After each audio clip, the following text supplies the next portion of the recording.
بسم اللہ الرحمن الرحیم۔ شروع کرتا ہوں اللہ کے نام سے جو بڑا مہربان اور نہایت رحم کرنے والا ہے۔ نماز برائیوں سے کیسے روکتی ہے؟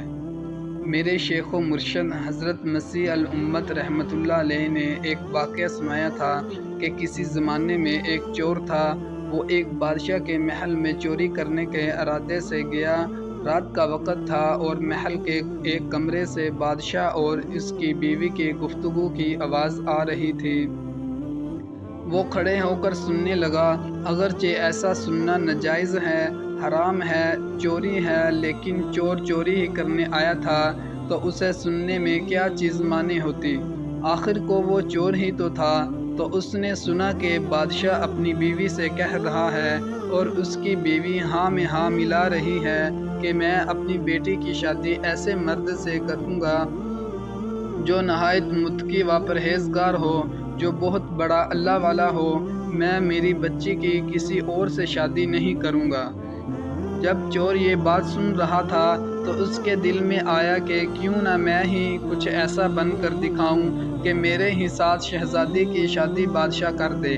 دل میں ایک حرص پیدا ہو گئی۔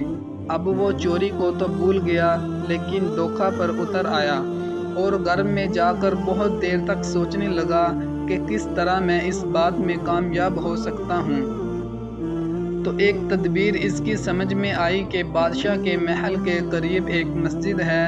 اس مسجد میں جا کر بزرگانہ لباس پہن کر اور ان کی وضاحت اختیار کر کے وہاں دن رات عبادت میں مشغول ہو کر بیٹھ جاؤں تو شدہ بادشاہ تک بات پہنچے گی کہ کوئی آدمی یہاں ایسا متقی پرہیزگار ہے جو دن رات اللہ کی عبادت میں مصروف ہے، تو ہو سکتا ہے کہ بادشاہ کی نگاہ انتخاب میرے اوپر پڑ جائے اور میں چن لیا جاؤں اور شہزادی سے میری شادی ہو جائے۔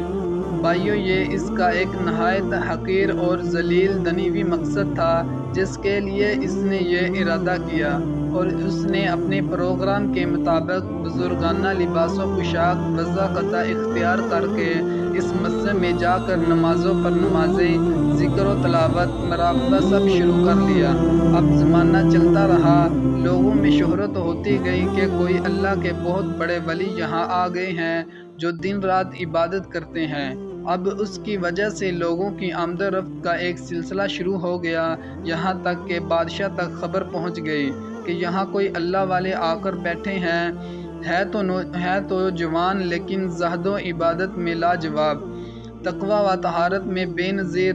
جب بادشاہ کو یہ بات معلوم ہوئی تو اپنے ارادے کے مطابق غور و فکر شروع کر دیا کہ شہزادی کے متعلق جو سوچا تھا اس کے لیے اسی کا انتخاب کر لیا جائے۔ بادشاہ نے اس سلسلہ میں گفتگو کے لیے اپنے وزیر کو بھیجا۔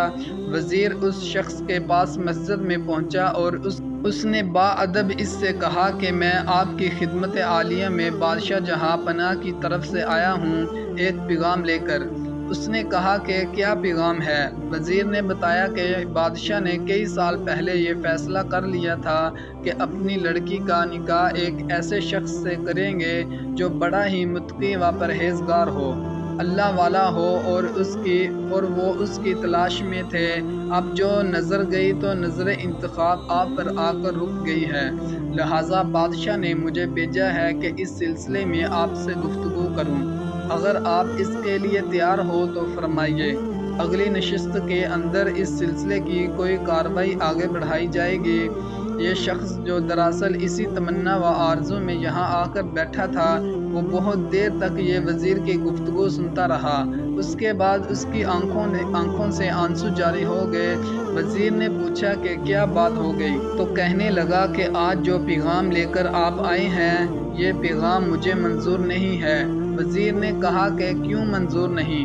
اس نے کہا کہ دیکھیے، میں صاف بات آپ کو بتاتا ہوں کہ میں اصل میں ایک چور تھا اور میں بادشاہ کے محل میں چوری کے ارادے سے ایک مرتبہ گیا تھا، پھر جو کچھ بھی ہوا اس کو سنایا، اور اس کے بعد اس چور نے کہا کہ میں نے تو وضاحت اسی حرص کی وجہ سے اختیار کی تھی، لیکن جب میں یہاں آ کر بیٹھا تو خدا نے مجھے اپنا بنا لیا۔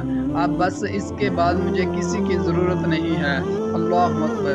جب عبادت عبادت ہو جائے، نماز نماز ہو جائے اور ذکر ذکر ہو جائے اور ہماری دیگر عبادتیں واقعی عبادتیں ہو جائے تو بے شک یہ نمازیں اور عبادتیں انسان کو برائیوں سے روکیں۔